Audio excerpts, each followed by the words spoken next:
Awas, hati-hati. Babul muslim, man salimal muslim, man salimal muslimuna min lisanihi wa yadihi. Ya, qala haddatsana qala, langsung ke rawi terakhir, an Abdullah bin Amr bin As radhiyallahu taala anhuma. Hadis diriwayatkan dari ujung sanadnya kepada Nabi dari Abdullah bin Amr bin As, semoga Allah meridai kepada beliau dan kepada bapaknya atau kedua orang tuanya, dari Nabi sallallahu alaihi wasallam. Qal al-muslimu, orang muslim yang baik itu, orang muslim yang imannya benar itu. Jadi cara baca kitab Sahih Bukhari itu begini. Sebutkan kitabnya tentang apa, maka hadisnya akan terkait dengan pembahasan kitabnya itu. Jangan dipisahkan terjemahan dari subtemanya. Kalau temanya tentang iman, maka cara menerjemahkannya begini. Orang muslim yang punya iman kuat itu, orang muslim yang benar yang baik itu, man salimal muslimuna min lisanihi wa yadihi, adalah orang yang mampu saat berinteraksi dengan orang Islam yang lain, orang-orang lain itu merasa tenang dengan keadaan lisan dan tangannya. Kalau bahasa singkatnya, orang Islam yang baik itu mampu menjaga lisan dan tangannya. Jelas? Karena itu kalimat lisan itu seringkali dibuka dengan kalimat iman dalam Al-Quran. Buka Quran surah 49 ayat 11 sampai 12. Ya ayyuhalladzina amanu, iman dulu. La yasra qaumin qaum. Hai orang-orang yang merasa punya iman, muslim yang baik, kebab tadi. Maka gunakan lisanmu untuk berkata yang baik. Jangan saling mencela, kata Al-Quran. Ya ayyuhalladzina amanu, hai orang-orang muslim yang baik yang punya iman. La yaghtab ba'dukum ba'da. Jangan gosip. Jangan gibah. Jadi kalau ada orang bergibah, menunjukkan imannya lemah. Kalau ada orang gosip, menunjukkan muslimnya belum baik. Ya. Abi mah henteu Ustaz, bagus. Terus sepertos itu tuh, bapak itu mah, tiap hari ya. Sama. Di orang Islam yang baik, dia jaga lisannya. Bahkan di hadis Nabi yang lain dikatakan, man kana yu'minu billahi wal yaumil akhir, falyaqul khaira aw liyasmut. Siapa yang merasa beriman pada Allah di hari kiamat, awas, beriman kepada Allah dan akan dihisab di hari akhir. Di Nabi katakan begini, kamu hati-hati jaga lisan, perkataanmu dihisab. Falyaqul khaira aw liyasmut, maka katakan yang baik supaya hisabmu ringan. Kalau tak mampu diam. Kalau tak bisa berkata yang baik, diam. Kamu tahu nggak tentang si fulan itu? Diam aja. Ancaman dari Nabi, kalau kamu paksakan berkata yang buruk, maaf, di hari kiamat lebih dahsyat. Kalau kamu yakin akan dihisab, perkataan kamu itu dihisab. Di hadis Muslim yang lain, itu ada bab muflis namanya. Muflis, orang bangkrut. Itu pekerjaannya di muka bumi di dunianya, ternyata rajin ibadah, Pak. Kalau sholat dahsyat, Bu. Kata Nabi, ya'ti yaumal qiyamati bisolatin. Datang di hari kiamat, pahala sholatnya banyak. Pakai nakirah. Nakirah itu umum. Umum itu bukan spesifik. Artinya jenis-jenis sholat dikerjakan. Jangankan fardu, sunnah diburu. Wasyamin, puasanya rajin. Jangankan Ramadan. Bahkan ayamul bid pun ditunggu-tunggu. Wazakatin, zakatnya rajin. Cuman sayang, wa ya'ti qad syatama hadza. Dia pun datang membawa dosa, seringkali mencela si fulan. Ini isyarat dari Nabi, fenomena 15 abad yang lalu. Kata Nabi akan muncul fenomena di masa yang akan datang nanti. Orang rajin ibadah tapi rajin maksiat. Maksiatnya apa? Maksiatnya pun unik. Rajin sholat, senang mencela.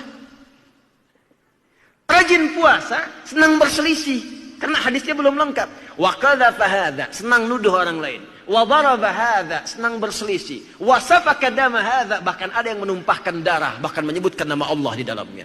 Tembak orang, Allahu Akbar. Bom orang, Allahu Akbar. Muncul bom panci, bom kulkas, bom open, bom setrika, dan sebagainya. Itu terjadi nggak? Kalau Nabi yang sampaikan dulu, pasti kejadian. Itu disampaikan itu supaya kita bisa mengantisipasi, jangan masuk bagian dari itu. Makanya hati-hati kalau antum belajar, rajin ikut pengajian, rajin membawa antum untuk ibadah, tapi dalam saat yang bersamaan, senang membuat antum mencela orang. Senang menjadikan anda berselisih, itu mesti hati-hati. Karena boleh jadi masuk dalam golongan ini. Apalagi mengarahkan anda pada tindakan ekstrim. Kamu kemarin banyak dosa, tobat. Kalau pengen banyak pahala, jihad sekalian. Tuh ledakan kedubes anu. Hati-hati dengan yang begitu. Hati-hati. Tinggalkan seketika karena menyalahi hadis Nabi. Kata Nabi, tu'khadhu hadha min hasanati wa hadha min hasanati. Kalau ada yang seperti itu sifatnya, maka diambil pahala kebaikannya, ditimpakan dan diberikan, ditransferkan kepada orang dizalimi tadi. Misal, ada orang selesai sholat. Maaf, tiba-tiba salah sholat, membicarakan orang lain. Dalam konteks gibah. Nggak tanggung-tanggung yang dibicarakan imamnya. Saya tak imam naik tadi, si pulun pantes tengunah suaranya. Itu dia selesai sholat, pahalanya ditransferkan kepada imamnya sekalian. Seketika. Makanya kalau Anda sedang dicela orang, nggak usah marah, Pak. Itu tandanya ada transfer pahala yang diberikan kepada Anda. Dan hukum celaan itu, hukum celaan nggak bisa bebas kita darinya. Nggak ada orang bebas dari celaan.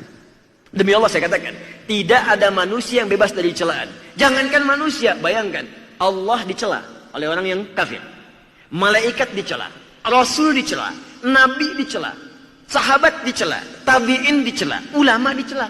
Anda Tuhan bukan, malaikat bukan, Rasul bukan, Nabi bukan, sahabat bukan, tabiin bukan, ulama juga bukan. Nggak pengen dicela. Anda siapa? Kalau kita orang baik, pasti akan dicela oleh orang yang tidak baik. Kalau kita orang yang kurang baik, akan dicela oleh orang baik. Tapi rumusnya itu luar biasa. Apa rumusnya?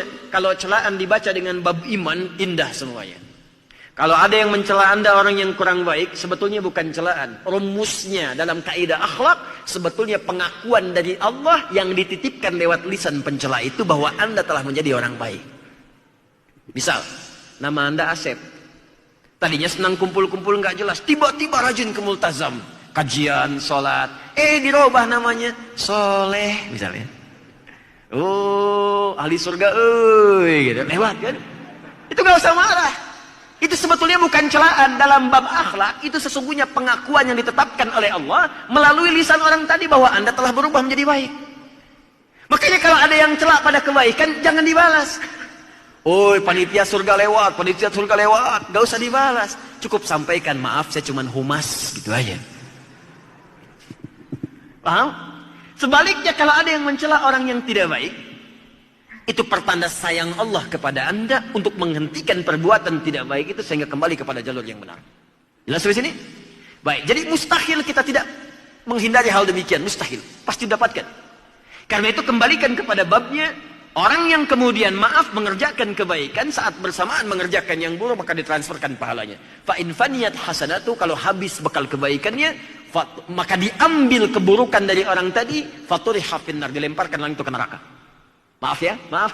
Bekal salat sudah nggak ada, puasa sudah habis, zakat sudah menutup dosa. Tinggal tersisa itu pun keburukan, dosa fitnah belum ditutup.